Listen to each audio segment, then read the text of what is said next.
Sorry, to look straight ahead? Yeah, sure. like maybe right. Sure. I'm radio. You can totally ignore me. So what's your primary duty in PD? You're in one of the districts, or what's your?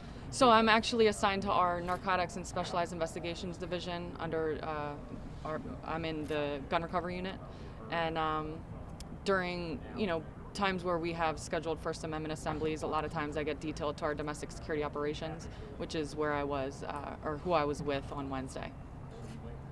All right, and I guess tell us, where were you when the call goes out and you guys are sent to the Capitol? Where did you end up, and what was that like? Sure. So my team, I want to say it was probably around 12:30, 1 o'clock. My team got called down. We came right down to the Capitol, and that by the time we got out of the car, you could just see these individuals and these groups making, they have already taken over the grounds of the Capitol at the point when I got there.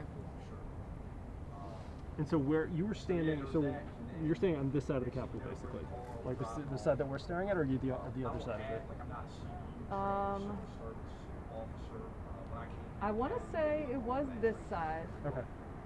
Yeah, it was that side. Yep.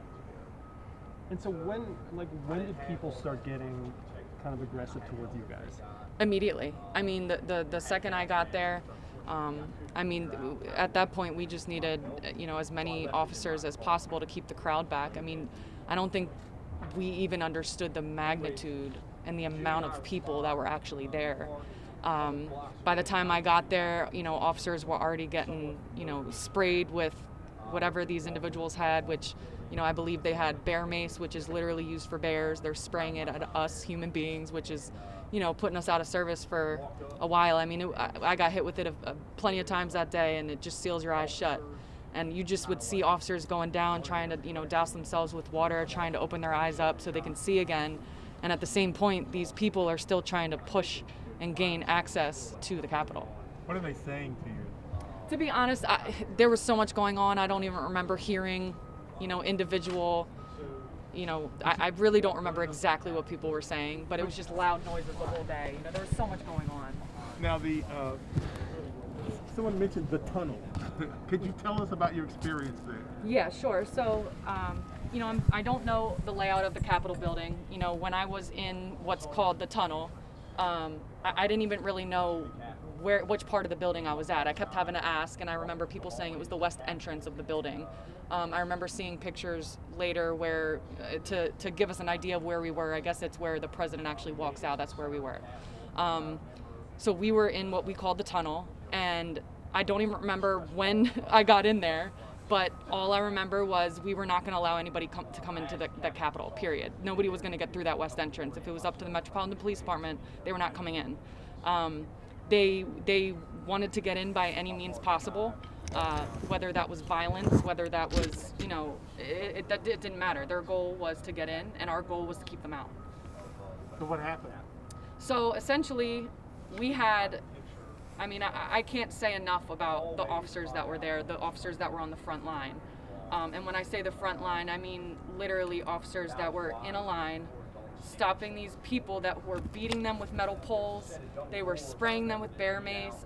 They did everything in their power to not let those people in. And this was going on for hours.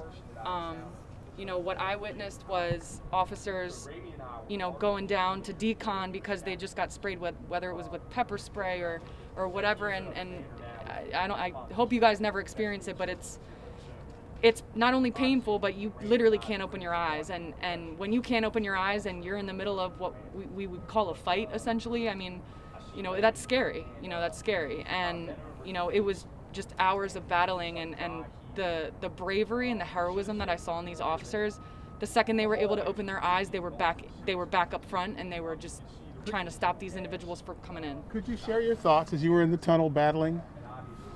To be honest with you, and I might have even mentioned it a few times, I kept thinking, this is like a movie. This is something that you're like, oh, this is just a movie. It could never happen in real life, but then you're in the middle of it and you're like, this is real life. We're actually living this right now.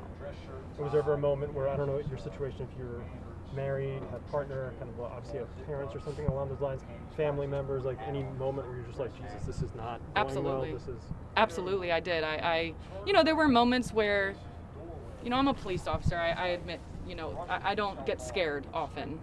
There's maybe been a handful of times, I've been scared on this department, and that was probably one of the scariest days. I do admit that. And not just for myself. It wasn't even just about me. It was about the officers that I was with as well. Every single officer that I saw there that day. I mean, I just wanted to hug them afterwards, And of course, I thought about my family and my partner, and I just wanted to make sure that I was going to come home to them, and I wanted to make sure that all these officers were going to come home to their family too.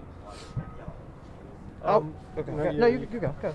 Was there anything? I mean, obviously there was a lot of talk about the fact that some of the folks that were out that day, generally speaking, have been supportive of police, Blue Lives Matter, that sort of jazz. And then this sort of happens. Was that ever crossing your mind, like, why now? Like, why this crowd? Or was it just like... To be honest, it didn't cross my mind at the time. Like I said, it was so chaotic and there was so much going on. And, regardless, we're trained and we're taught, and we're going to handle every group the same. If they're violent towards us, we have to, up our level of force or whatever it takes to accomplish the mission that, is our mission, essentially. After all this happened, how proud are you of everybody that participated and held and tried to keep everybody safe? I'll be honest, I don't think I'll ever truly be able to explain how proud I am of, and I get emotional just thinking about it. Just, the unity that I experienced and the bravery. I mean, this isn't about me. This is about all those officers. I mean, they were. I'm beyond proud. I'm like speechless about it still. I'm just speechless. Last quick one for me, and this is just biographical details. How old are you and where do you live? I'm not talking about street address, but like in the district, Maryland, Virginia? Sure. I'm 32 and I live in Maryland. All right. And then what's that, and I swear this is the last one. Mm-hmm. What's the feeling now looking, I mean, we're standing at this really great vantage point of the Capitol. Any sort of feeling looking back at it, and it's really quiet right now, but 8 days ago it was not quiet? It's eerie, honestly. I mean, I get goosebumps just looking at it at times, just looking at the Capitol, and to think that we were just there a few days ago in essentially a battle. I can't even, like, again, I'm just speechless about it. It's crazy. I mean, it's just crazy. It was crazy. Oh, and Christina, can you spell your first name for me? Christina, Christina. And any rank? Officer. Just a regular? Okay. Do you mind if I take a quick picture of you? Sure. I don't have a camera like that. You do. All right, 1, 2,